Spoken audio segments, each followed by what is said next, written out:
Can I ask you something?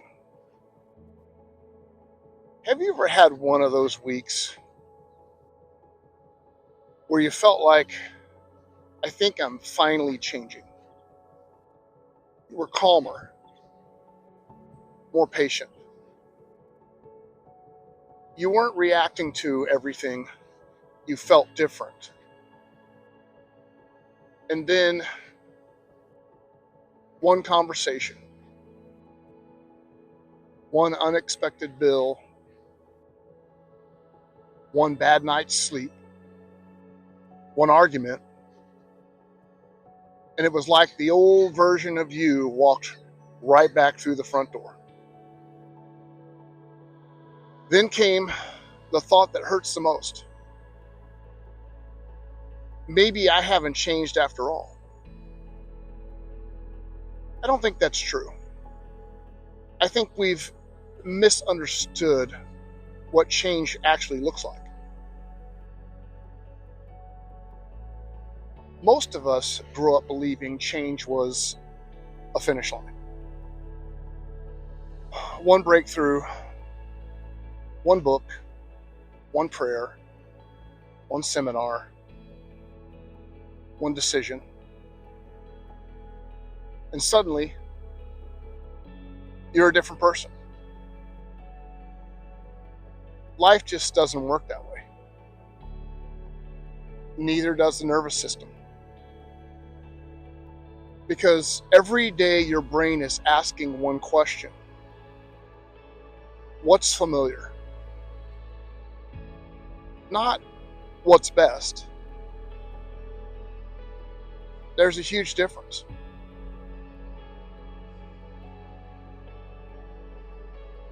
Think about that. How many decisions have you made? Not because they were good, but because they were familiar.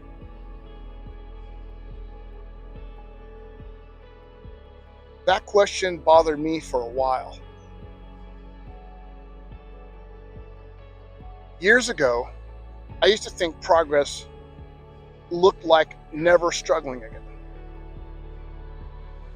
And then one afternoon, something happened that completely changed how I saw it. I caught myself reacting. Old pattern, old frustration, old thoughts. Immediately, I started criticizing myself. You've learned all this and you're still doing this? But then another thought showed up, a quieter one. Yeah, but look how fast you noticed it. That had never happened before. Years ago, I could live in that reaction for days. Now I saw it in minutes. That wasn't failure. It was evidence. Neuroscience tells us that repetition builds efficiency. The brain conserves energy. The nervous system prefers patterns it already knows. Not because they're healthy, but because they're predictable. And that's why healing can feel so confusing. You're building a new way of living, while an older system keeps saying, come back over here. I know how this works.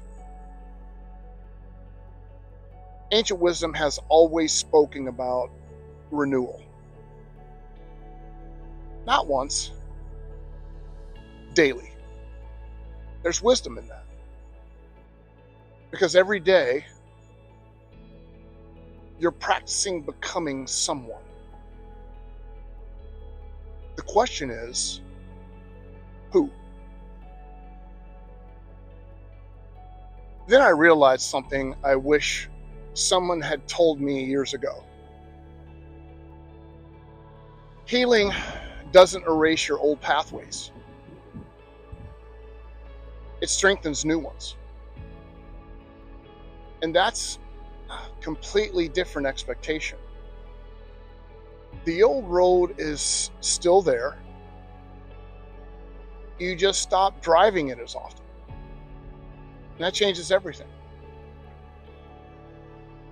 Because if that's true, then every time you notice the old pattern, you aren't back at the beginning. You're standing at another intersection. And this time, you get to choose. So here's the path. Don't measure your healing by whether old thoughts appear. Measure it by how quickly you recognize them, how gently you respond, and how often you choose differently. That's where transformation actually lives. Not in perfection, in practice. Tomorrow, you're going to have a moment. Someone will frustrate you. Something won't go your way. You'll feel the old reaction knocking. When it happens, don't panic. Smile. Not because it's enjoyable, but because you'll recognize it. Recognition means awareness. Awareness gives you a choice. And every choice teaches your nervous system something new. It's not overnight, but undeniably. The goal isn't to stop having old patterns. The goal is to stop calling them home. Maybe that's why real healing feels slower than we hope, but deeper than we imagine. You aren't trying to become a different human being. You're teaching your mind, your body, and your nervous system that there's another way to live. And one decision won't change your life. Neither will one setback. But hundreds of quiet decisions made over and over again begin to create a life that once felt impossible. So the next time the old version of you knocks, don't assume you failed. Just remember, you don't have to invite him in. If this conversation helped, you see yourself differently, stay with the series. Each video builds on the last one, not to give you more information, but to help you recognize yourself a little more clearly. That's where lasting change begins.